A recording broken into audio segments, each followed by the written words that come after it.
시를 300편을 읽고 한마디로 요약을 했대요. 와, 이게 가능한가요? 그냥 시를 하나 쓴 거 아닐까요?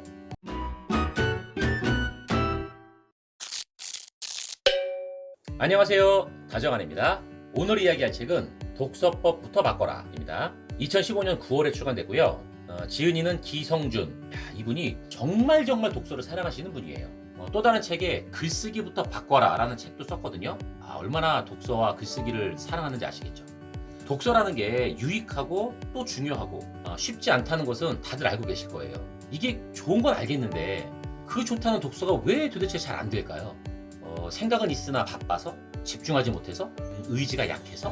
하여간 뭔지는 몰라도 독서를 할 때 게을러지는 건 확실해 보여요. 여러분들 인생을 바꾸고 싶으세요? 지금 당장 독서법부터 바꾸세요. 책에서 그렇게 얘기합니다. 선호하는 혁신적인 독서법을 알고 있다 하더라도 자신한테 맞지 않으면 완벽한 독서법이 아니래요.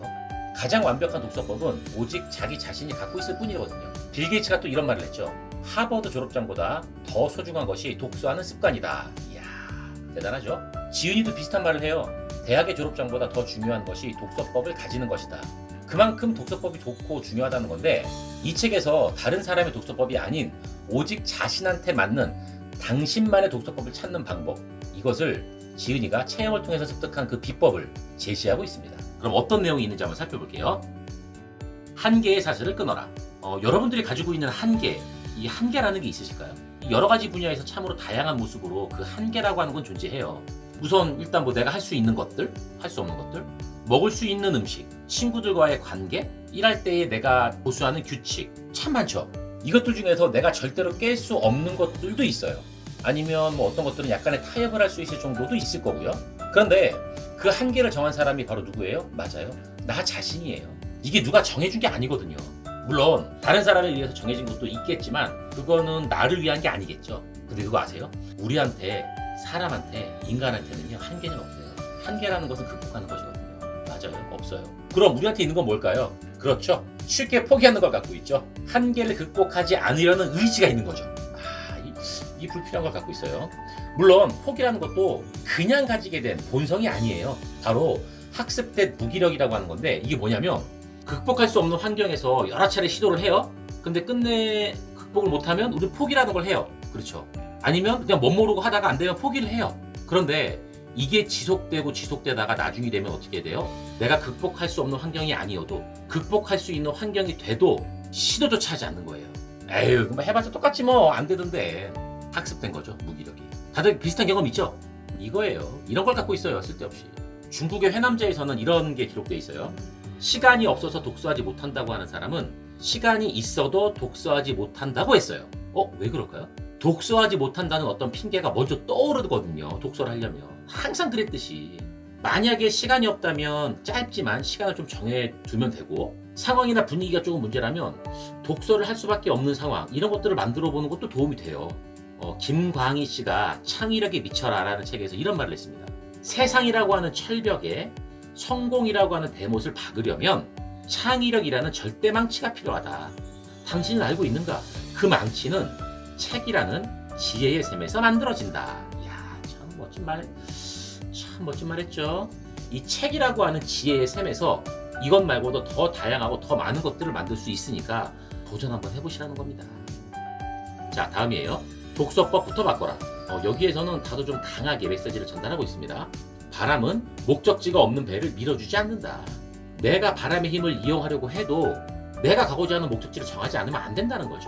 이 비슷한 내용을 한번 다르게 해석을 해보면, 책을 읽으려고 해도 읽는 목적이 분명해야 한다는 거예요.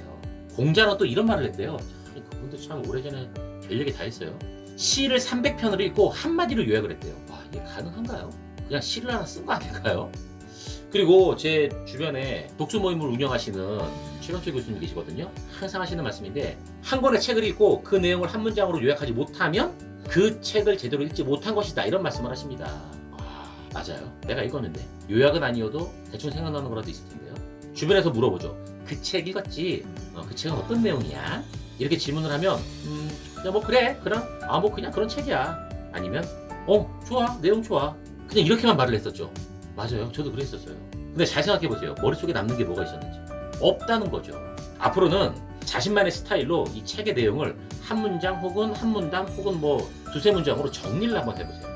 할 수 있어요. 해보시면 막상 해보시면 어렵지 않고 된다는 걸 느낄 수 있습니다. 어떤 책이든지 간에 읽고 나서 자신만의 표현으로 나만의 감성으로 한번 표현을 한 문장으로 해보세요. 오히려 그 정리한 한 문장으로 인해 가지고 더 기억이 오래 남고 혹이나 다시 한번 또 읽었을 때 또 다른 메시지를 얻을 수가 있답니다. 지금껏 누구도 해낸 적이 없는 성취를 하기 위해서는요, 지금껏 그 누구도 시도한 적이 없는 방법을 통해서만 가능하다고 얘기했어요. 프랜시스 베이컨인가요? 뭐 하시는 분인지 모르겠는데, 우리가 하려고 하는 독서도 이와 비슷한 거죠. 지금까지 시도한 방법으로 독서를 제대로 하지 못했다면 방법을 달리 해야 돼요. 다른 방법을 시도해야 되는 거예요. 우리가 잘못 생각하는 것 중에 하나가 뭐가 있냐면, 어떤 책을 읽기 시작했으면 그 책을 다 읽을 때까지 다른 책을 보지 않으려고 해요. 안 그래도 되거든요. 책을 읽을 때 한 챕터씩 읽으면서 다른 책을 병행해서 같이 읽어도 돼요. 우리 학교 다닐 때 어땠어요? 학교 다닐 때 시간표를 한번 생각해보세요. 수업도 그렇게 했거든요. 책 편하게 좀 읽으셔도 됩니다. 다음이에요. 오직 자신만의 독서법을 창조해라. 여러분도 호날두 아시죠? 크리스티아노 호날두. 이 양반은 프리킥을 차기 전에 공의 각도를 본인이 차고자 하는 방향으로 정해서 그 방향으로 놓고 정확히 뒤로 7발자국을 걸어가요. 그리고 골대를 보면서 심호흡을 한번 크게 하고 뛰어가서 공을 차죠. 근데 이게 자신만의 리추얼을 하는 거예요. 어떠한 일을 하실 때 가지고 있는 패턴, 이게 뭐 패턴, 습관, 뭐 루틴 이렇게도 말할 수 있겠지만 이런 것들이 있을 겁니다. 징크스 아니에요. 징크스는 아니에요. 이거 징크스하고는 다른 거예요. 어떤 것을 하게 될 때 반드시 하게 되는 행동, 행위 이런 것이 있다고 말할 수 있는데, 그 행동을 독서에도 한번 적용시켜보자는 거예요. 짧은 시간에 단 몇 장이라도 좋으니까 책을 읽을 수 있는 그러한 방법을 한번 만들려고 자신만의 방법을 한번 만들어 보라고 권장하고 있습니다. 저는 개인적으로 새벽 6시에서 7시 정도 이 시간을 좋아해요. 일단 6시에 일어나서 밥을 짓고요. 식구들이 일어날 때까지 독서를 해요. 제 24시간 중에서 가장 조용한 시간이고 아무것에도 방해를 받지 않는 시간이에요. 또 어떤 시간이 있냐면, 제가 어디를 가야 될 때 대중교통으로 갈 수 있는지를 먼저 한번 체크해봐요. 만약에 대중교통이 가능하다, 그것도 지하철이 가능하다 그러면 그 지하철 안에서 오고 가는 시간에 책을 읽거든요. 스마트폰만 보고 있는 것보다 훨씬 좋더라고요. 저는 화장실 갈 때도 책을 들고 가요, 가끔. 여러분들도 한번 해보세요. 괜찮아요. 또 약속이 있을 때도 일부러 조금 일찍 도착을 해요. 그래서 책을 읽기도 하죠. 이게 나만의 독서법을 창조한다는 것이 그렇게 거창한 게 아니에요. 독서라고 하는 습관을 생활 속으로 한 걸음 조금 더 가까이 가지고 오는, 뭐 그냥 그 정도라고 생각을 해보시면 큰 부담은 없을 겁니다. 지은이는 이 밖에도 리딩 포인트를 찾아라, 잠자는 책에 생기를 불어넣어라, 슬럼프 마음껏 즐겨라, 이런 내용도 있습니다. 직접 읽어보신다면 더 많은 것을 느끼실 수가 있고요. 앞으로 어떻게 독서를 해야 되는지 조금은 도움이 될 수 있을 겁니다. 어떠한 것을 노력해야 하는지 정말 도움 많이 받을 수 있는 책이니까 꼭 읽어보시고요. 지은이가 책 읽기를 4단계로 제시하고 있습니다. 1단계는 초보적인 독서, 2단계는 수평적, 3단계는 수직적, 4단계는 통합적 독서라고 하고 있는데, 1단계는 뭐 특별한 게 없어요. 그냥 딱히 없어요. 그냥 한 3권 정도를 아무거나 읽으래요. 네, 읽어보래요. 아무거나. 그리고 그걸 다 읽고 나면 수평적인 독서 2단계로 가서 다양한 분야의 책을 읽기예요. 한 5권 정도를 읽는데 그 5권이 다 다른 분야, 뭐 꿈, 에세이, 뭐 자기 뭐 상관없습니다. 5권 정도를 한번 읽어보라고 얘기하고, 3단계가 그 읽었던 분야 중에서 한 개의 분야의 책을 그 분야로만 국한해서 10권을 이상을 한번 읽어보라는 거예요. 진짜 수직적으로 깊게 한번 읽어보라는 거죠. 그리고 마지막으로 그렇게 깊게 읽었던 10권의 그 한 개의 분야를 다른 분야로 이제 옮겨가는 거죠. 그러면서 계속 10권씩을 한번 읽어 넘어가 보라는 그러한 독서 읽기 방법을 한번 제시하고 있는데, 많은 사람들의 책 읽기가 이런 식으로 진행이 될 수도 있어요. 실제로 되기도 하고요.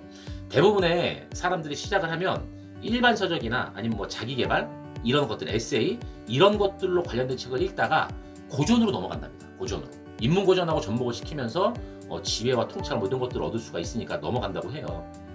저는 어느 단계에 있을까요? 3단계 언저리쯤이라고 생각을 합니다. 지은이가 알려주고 있는 이 4단계를 한번 따라가 보시면서 자신의 성향과 방향을 한번 찾는 데 도움을 받으시길 바라겠습니다. 작심삼일이라는 말이 있죠. 사실 이건 좀 부정적인 의미로 많이 쓰이는 말이긴 한데, 3일마다 작심을 한다면 이건 굉장히 긍정적인 의미예요. 독서에도 자신에게 맞는 방법이 분명히 존재하거든요. 그걸 찾으라는 건데, 이 책에서는 사실은 찾았어도 그게 나한테 맞는 것인지 사실 확인할 방법은 없어요. 하지만 이런 생각을 하셔야 됩니다. 내가 찾은 그 독서법은 절대로 불변하는 게 아닌 거죠. 변할 수 있는 거예요. 어떠한 방법이든지 간에 계속 실천을 하다 보면 분명 자신한테 맞는 방향으로, 자신한테 맞는 방법으로 조금씩 변화되고 움직일 겁니다. 결국에는 그렇게 움직이다가 자신만의 독서법으로 자리를 잡게 될 거고요. 이거 하나 꼭 기억하세요. 지은이가 책을 다 읽으면 한마디로 정의할 수 있어야 한다고 했습니다. 한번 해보자고요. 한번 해보시기를 정말로 권장드립니다. 자, 이 차는 여기까지 할게요. 여러분들의 다양한 생각과 의견을 댓글로 남겨주시고요. 좋아요와 구독도 부탁드리겠습니다. 지금까지 다정한이었습니다. 감사합니다.